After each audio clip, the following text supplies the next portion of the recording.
గౌరవ ముఖ్యమంత్రి గారు.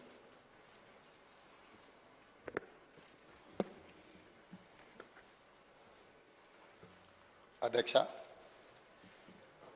తమరి అనుమతితో ఈ సంతాప తీర్మానాన్ని ప్రవేశపెడుతున్నాను. తెలంగాణ శాసనసభ సభ్యురాలు కుమారి లాస్యనందిత సాయన్న గారి మృతి పట్ల ఈ సభ తన తీవ్ర సంతాపాన్ని వ్యక్తం చేస్తూ శోకార్తులైన వారి కుటుంబ సభ్యులకు ప్రగాఢ సానుభూతిని తెలియజేస్తున్నది. అధ్యక్ష, 23/2/2024 నాడు సికింద్రాబాద్ కంటోన్మెంట్ శాసనసభ్యురాలు కుమారి లాస్యనందిత సాయన్న గారి ఆకస్మిక మరణం పట్ల ఈ సభ తీవ్ర సంతాపాన్ని వ్యక్తం చేసింది. ఇలాంటి బాధాకరమైన తీర్మానం నేను ప్రవేశపెట్టాల్సి వచ్చినందుకు నేను చింతిస్తున్నాను. కుమారి లాస్యనందిత సాయన్న గారి నాన్నగారైన కీర్తిశేషులు సాయన్న గారు నాకు అత్యంత సన్నిహితులు, ఆప్తులు.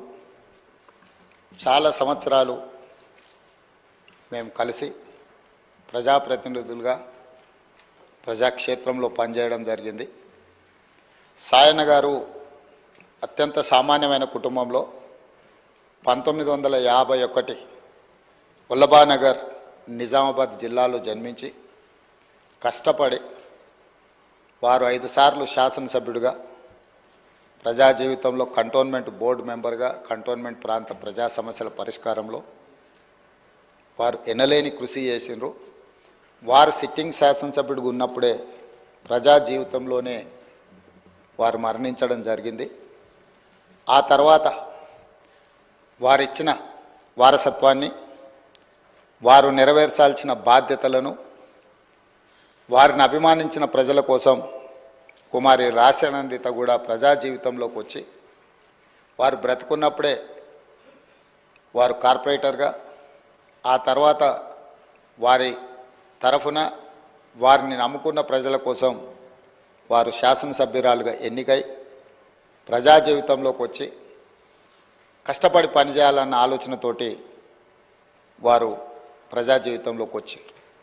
5 సార్లు శాసనసభ్యుడిగా సాయన్న గారు చేసిన ఎనలేని సేవలను దృష్టిలో పెట్టుకొని వారి వారసురాలుగా లాస్యనందితను కంటోన్మెంట్ ప్రజలు వారిని ఎన్నుకోవడం జరిగింది.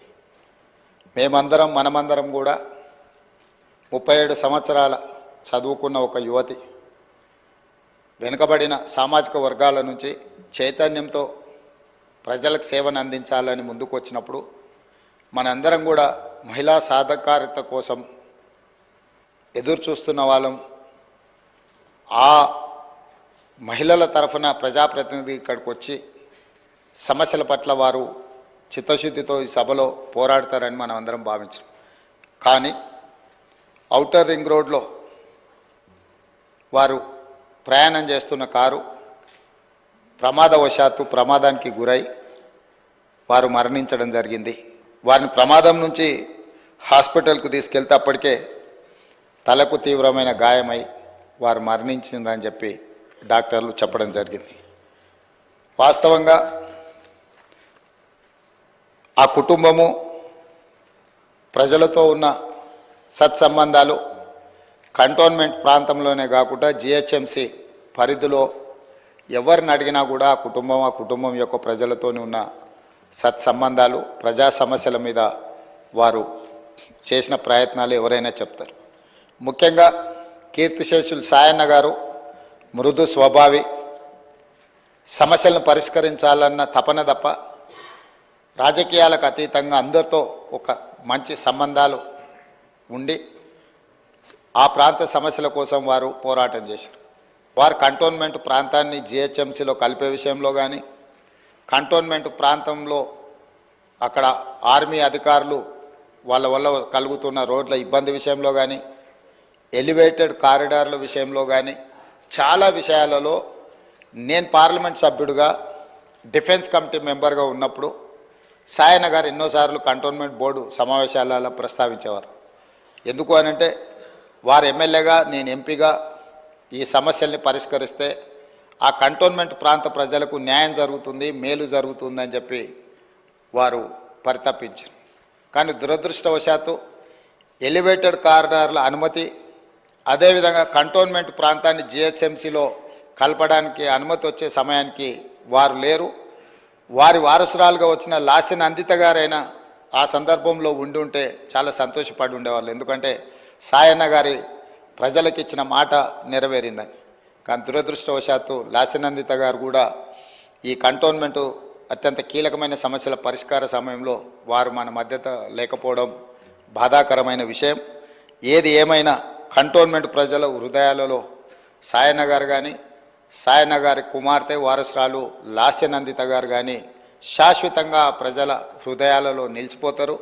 తప్పకుండా వారు ఏదైతే ఆలోచనతోని, ఏదైతే ప్రాంత ప్రజలకు సేవ చేయాలన్న ఆలోచన ఉన్నదో, మిగిలిపోయిన పనులు ఉన్నాయో అవన్నీ ప్రభుత్వం తప్పకుండా పూర్తి చేస్తుంది. వారిని చిరస్థాయిగా గుర్తుపెట్టుకునే విధంగా ఈ ప్రభుత్వం ఆ పనులను ముందుకు తీసుకువెళ్తుంది. అందుకే అధ్యక్ష, ఆమె మృతి పట్ల ప్రగాఢ సంతాపాన్ని నేను ప్రకటిస్తున్నాను. శోకార్తులైన వారి కుటుంబానికి ప్రగాఢ సానుభూతిని తెలియజేస్తూ ఈ తీర్మానాన్ని ప్రవేశపెట్టడం జరిగింది అధ్యక్ష. ధన్యవాదాలు.